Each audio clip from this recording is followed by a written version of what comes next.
When we think of great ancient cities, we usually imagine digging down into the earth to find their secrets. But for Alexandria, one of the most glorious capitals of the ancient world, the real story starts right where the land ends. We're about to dive deep into a history that was literally lost to the sea.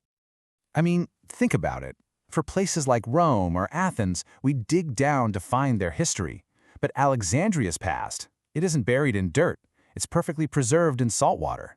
The city's golden age, its incredible palaces and temples, were just swallowed by the waves, waiting for centuries to be rediscovered.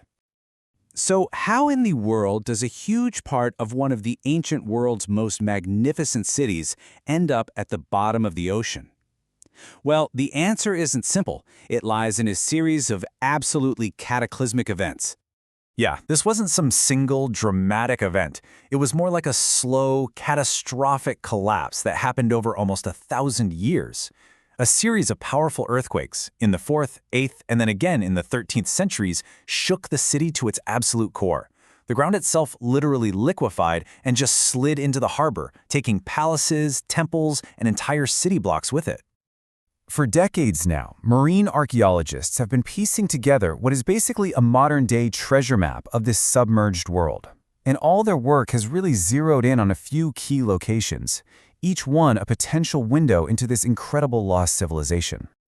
Okay, get this. Across all of Egypt, there are 34 active underwater archaeological sites. But the real epicenter of discovery, the one place that just keeps rewriting history, is right here in the waters off the coast of Alexandria.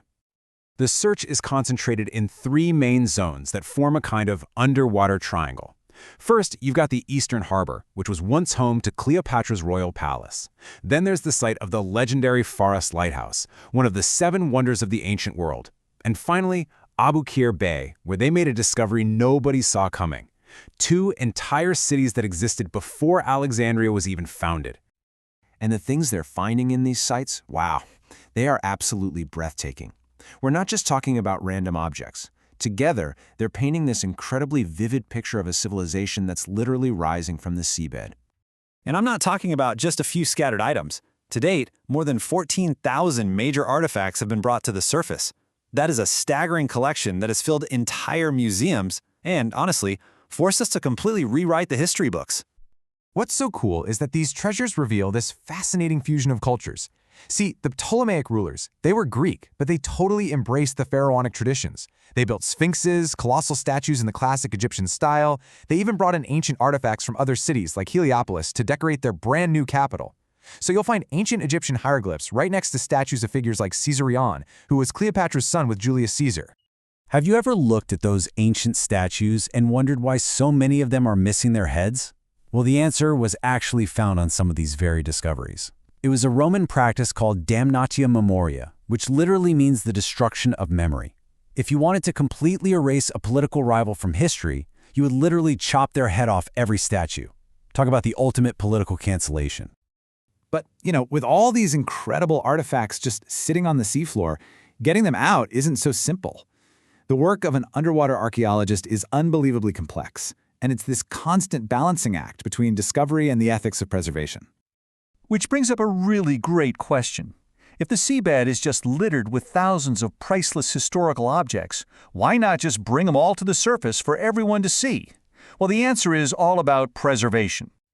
You see, modern archaeologists follow a super strict UNESCO protocol. First, every single object is meticulously documented in 3D exactly where it lies on the seabed. An object is only raised if it's absolutely necessary for its own survival. This is especially crucial for organic stuff, like the wood from ancient ships, which can pretty much disintegrate if it's not conserved through an incredibly complex and really expensive process.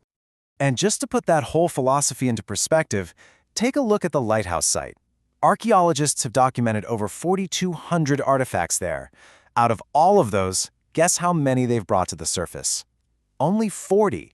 The rest, they remain right where they are, forming this vast underwater museum preserved by the very sea that took them in the first place.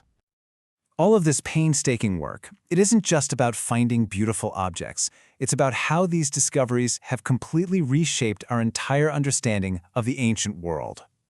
And look, this journey of discovery did not happen overnight. It started way back in 1868 with the first underwater maps. Then key locations were identified in the 1930s, and the first real scientific surveys got going in the 60s. But the modern era of excavation, the one that led to this massive haul of artifacts we know about today, that really kicked off in 1994. But maybe the most mind-blowing discovery of all came from Abu Qir Bay. Archaeologists there found the sunken cities of Heracleion and Canopus. And get this, these weren't just suburbs of Alexandria, they were huge commercial and religious centers that were thriving for centuries before Alexander the Great even showed up and founded his city. So what finally sealed their fate? Well, seismic studies point to a final apocalyptic earthquake in the 13th century. We're talking about a quake of almost unimaginable force, powerful enough to destroy the last standing remnants of the lighthouse and send the coastline plunging into the sea for good. So the really big takeaway here is that these underwater finds have completely changed the historical narrative. We now know that this stretch of the Egyptian coast wasn't just put on the map by Alexander the Great. No, it was already a bustling, globally important center of trade and religion long before he ever arrived. And that leaves us with one final thought. With thousands of artifacts already documented but still sitting on the seabed, and with huge areas that are still totally unexplored, this incredible story is far from over.